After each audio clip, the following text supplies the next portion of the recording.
नमस्कार। आज हम इस बात का विश्लेषण करेंगे कि आखिर इजराइल और ईरान के युद्ध में अमेरिका बीच में अचानक क्यों कूद पड़ा। खासकर तब जब अमेरिकी राष्ट्रपति डोनाल्ड ट्रंप ने 2 दिन पहले ही ये कहा था कि वो 2 हफ्ते बाद ये निर्णय करेंगे कि इजराइल का साथ देंगे या नहीं देंगे, उसकी मदद करेंगे या नहीं करेंगे युद्ध में। लेकिन ऐसा अचानक क्या हुआ कि अमेरिका ने ईरान के ठिकानों पर बमबारी कर दी। देखिए, जो एक्सपर्ट हैं उनका ये कहना है कि इससे 2 बातें साफ होती हैं। पहली बात तो यह कि इजराइल और ईरान के युद्ध में ईरान का नुकसान तो हुआ ही है, लेकिन ईरान ने भी बड़े पैमाने पर इजराइल को डैमेज कर दिया है, बर्बाद कर दिया है, उसके ठिकानों को नष्ट कर दिया है, उसके सैन्य ठिकानों को नष्ट कर दिया है, उसका एंटी डिफेंस सिस्टम जिसे आयरन डोम के नाम से जानते हैं उसको काफ़ी क्षति पहुंचाई है। और इजराइल को इतना ज़्यादा नुकसान हुआ है कि इजराइल के भीतर ही उसके नेता बेंजामिन नेतान्याहू की इमेज बहुत बिगड़ने लगी है। राष्ट्रपति बेंजामिन की इमेज को धक्का लगा है।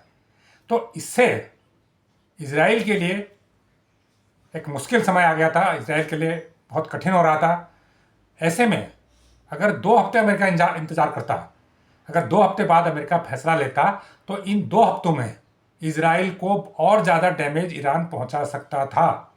निश्चित रूप से डैमेज ईरान का भी हो रहा है, लेकिन अगर हम आकार में इजराइल और ईरान की बात करें तो जो ईरान है उससे 5 गुना बड़ा है, इजराइल से 5 गुना बड़े आकार का है।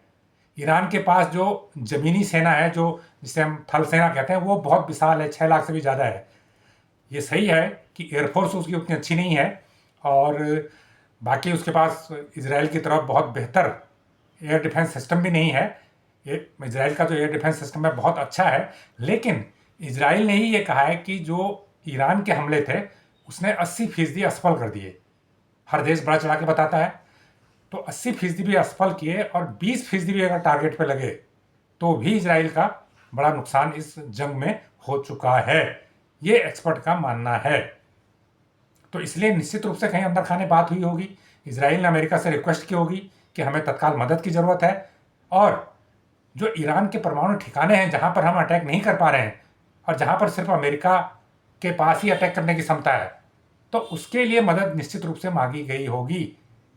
जिस ठिकाने पर 3 ठिकानों पर अमेरिका ने बम बरसाए हैं, B-2 बम बरसक विमान है, उसका सबसे खतरनाक विमान दुनिया का माना जाता है। ये 13,000 किलो के बम गिरा सकता है, गिराए हैं इसने।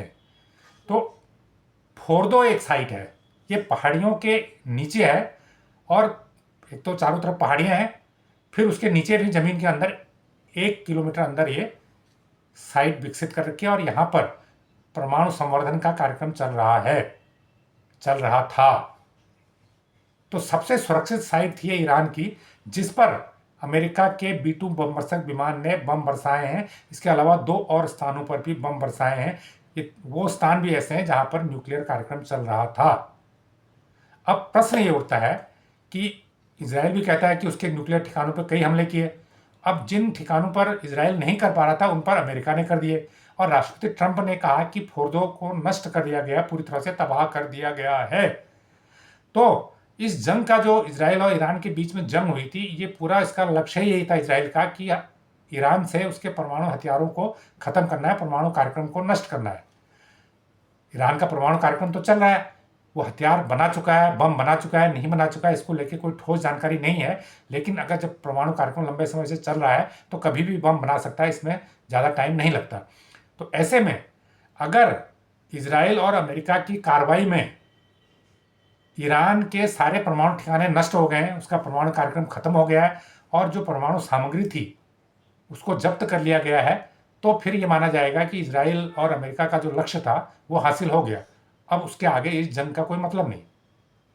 पहली बात, अगर वो लक्ष्य हासिल नहीं हुआ है तो अभी वो जंग रहेगी, क्योंकि जब तक उसके परमाणु हथियार खत्म नहीं होंगे, जब तक उसका परमाणु कार्यक्रम खत्म नहीं होगा, और जो परमाणु मटेरियल जो इनरिच किया है, उसने जो संवर्धित किया है, उसको कोई एजेंसी अपने कब्जे में नहीं लेगी, तब तक ये कार्यक्रम, ये जंग चलती रहेगी।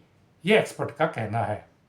दूसरी बात, ईरान एक मुस्लिम कंट्री है और दुनिया में 57 मुस्लिम कंट्री है और उनका एक संगठन भी है।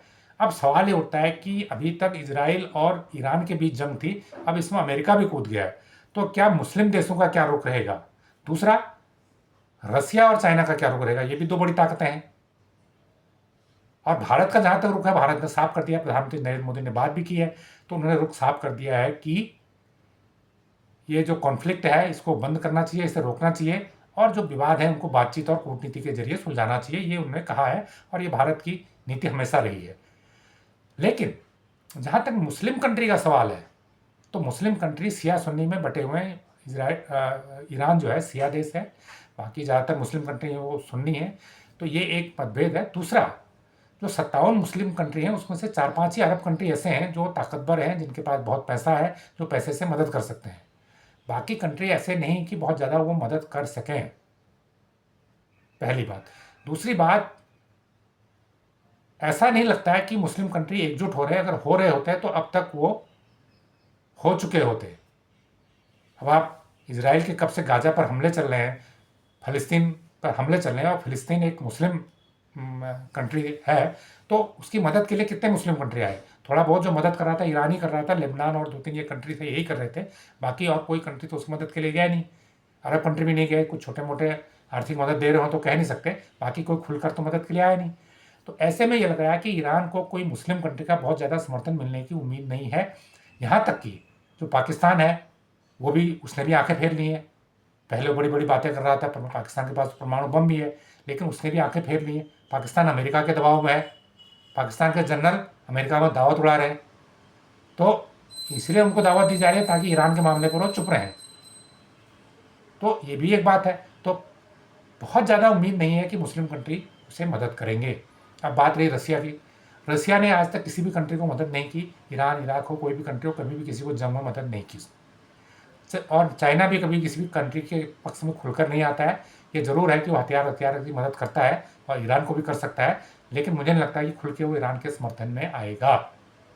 और ईरान के जो मित्र देश हैं उसमें चाइना तो है ही है, रसिया भी करीबी है, लेकिन जैसे मैंने बताया कि ईरान की वायुसेना बहुत कमज़ोर है, उसका एयर डिफेंस सिस्टम बहुत कमज़ोर है।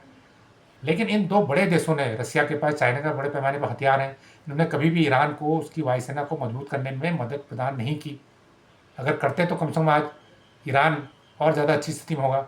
उसकी सेना अच्छी है, थल सेना उसकी अच्छी है और संख्या भी अच्छी है और लड़ाके भी अच्छे हैं उसके पास, लेकिन एयरफोर्स का जो सिस्टम है, जो टेक्निकल सिस्टम है, जिसमें फाइटर प्लेन और दूसरे एयर डिफेंस सिस्टम की ज़रूरत होती है, वो उसका काफ़ी वीक है और उसके मित्र जो हैं रसिया और चाइना ने उसको कभी मदद नहीं की। तो ऐसे में ये नहीं लगता है कि इस जंग में अमेरिका और इस जंग में रूस और चीन उसको कोई मदद करेंगे या कोई बड़ी मदद करेंगे। यहाँ तो ऐसा भी लगता है, ये भी कहा जा रहा है कि पुतिन, रूस के राष्ट्रपति पुतिन और अमेरिकी राष्ट्रपति ट्रंप के बीच कोई इस बात पर पहले ही सहमति बन चुकी है कि वो तटस्थ रसिया बना रहेगा इस मामले में। तो बहरहाल युद्ध का बढ़ना चिंताजनक है, ये नहीं हो तो अच्छा है, क्योंकि अभी इसमें 3 देश हैं, हो सकता है कोई चौथा देश भी आ जाए, तो ये स्थिति बड़ी नुकसानदायक होगी। बड़े पैमाने में भारतीय वहाँ पर रह रहे हैं, दोनों देशों में रहते हैं, उनको वापस लाने का अभियान चल रहा है, कई फ्लाइटें वापस आ चुकी हैं, अभी भी लोगों को लाया जा रहा है। तो ऐसे में ये सिर्फ ईरान, इजराइल या अमेरिका का मामला नहीं है, भारत के लिए भी इसमें चिंताएँ हैं। तो ये जानकारी आपको कैसी लगी हमें कमेंट करके ज़रूर बताएं। जो लोग इस चैनल को पहली बार देख रहे हैं उसको लाइक करें, सब्सक्राइब करें और शेयर भी करें।